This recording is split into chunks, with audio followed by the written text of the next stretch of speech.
Bueno, buenas tardes o buenas noches a todos. Es un gran placer para mí estar en esta calificada audiencia. Agradecer al señor decano, a los amigos de la Fundación Humberto Volando, a los cuales les deseamos el mayor de los éxitos en estos emprendimientos futuros. Cuando se crean instituciones siempre hay un momento fundacional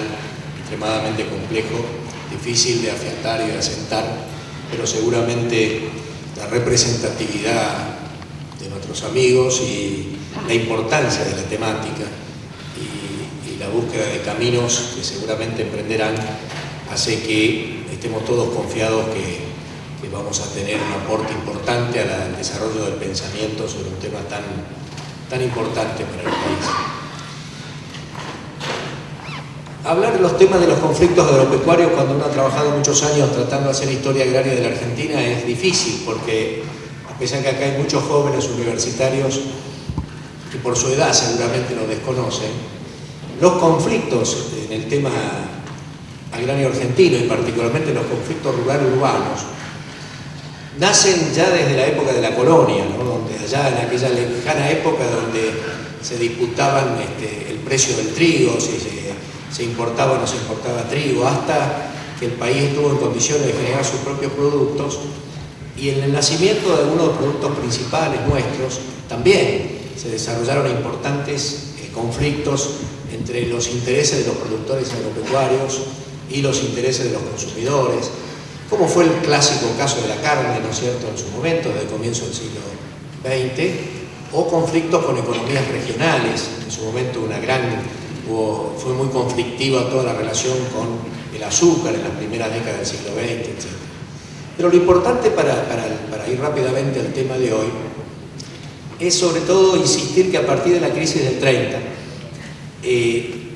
la complejidad de la trama institucional argentina, del Estado argentino sobre el sector agropecuario,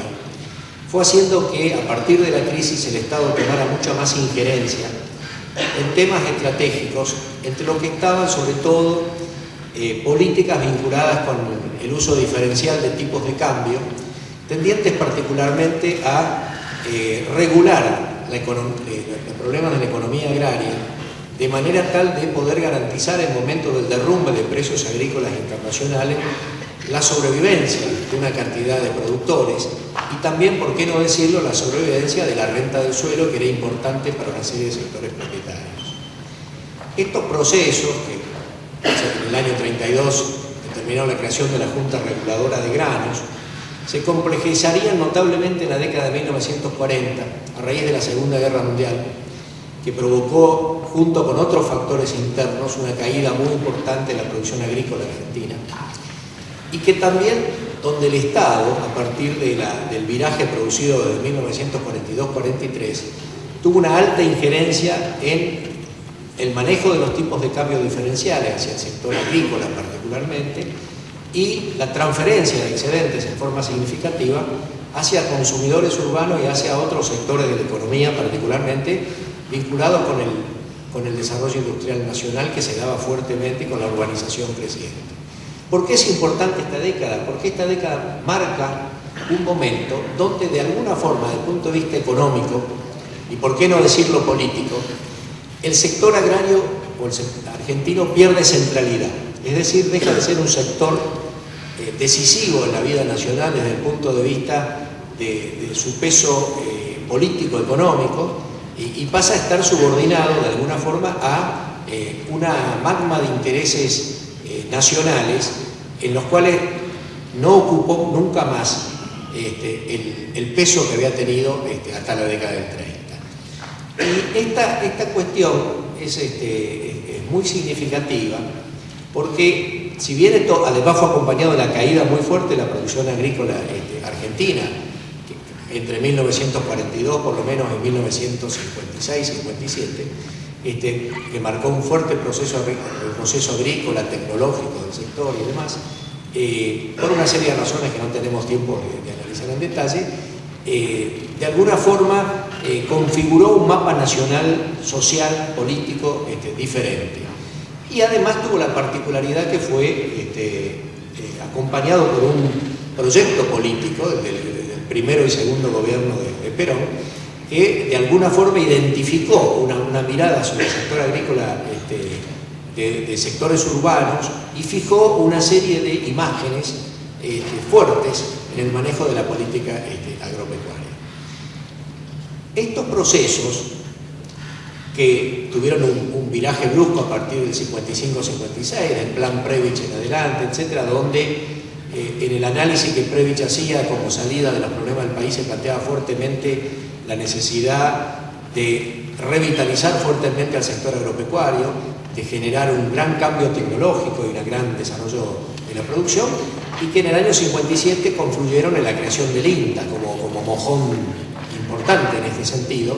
que era un esquema internacional aplicado a las condiciones locales tendientes a generar justamente condiciones de desarrollo tecnológico de otro nivel. Porque Argentina en estas décadas, desde parte de la década del 30, toda la década del 40 y comienzo del 50,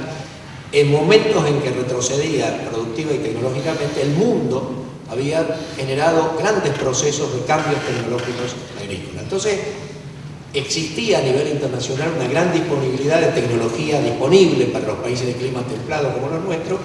y justamente la idea del INTA, como de organismos similares que luego se crearon en el resto de América Latina, era tener como grandes convertidores de esta tecnología internacional disponible e incorporarlos de alguna forma al proceso productivo agrario.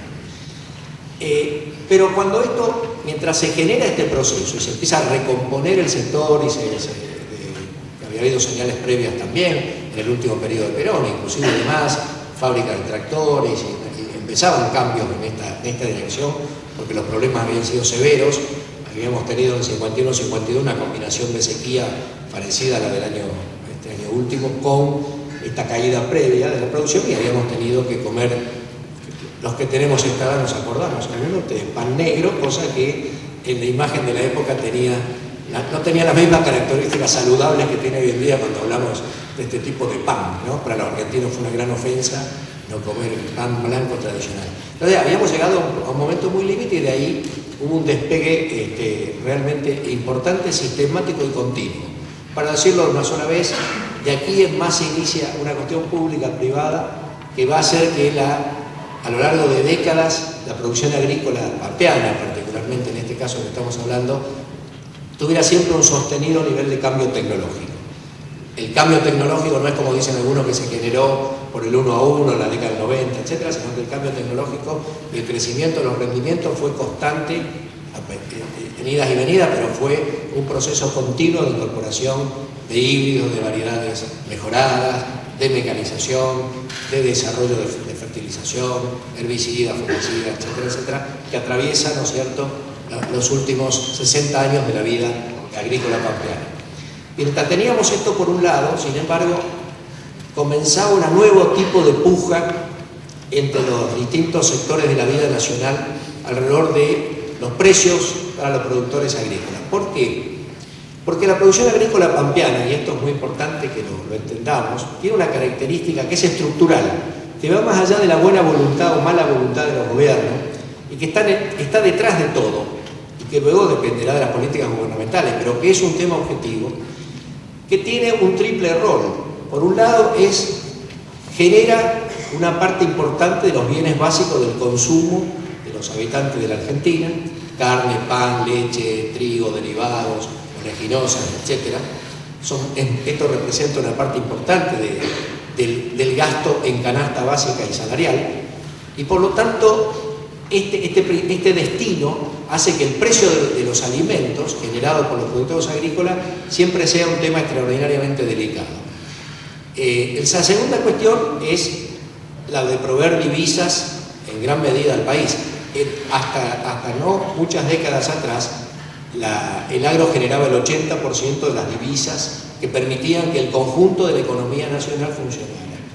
Y esta cuestión era estratégicamente clave. Y el tercer rol, que ha variado por periodos, era ser un aporte fiscal de cierta importancia cuando se aplicaban impuestos a las exportaciones. Dicho muy rápidamente, los impuestos a las exportaciones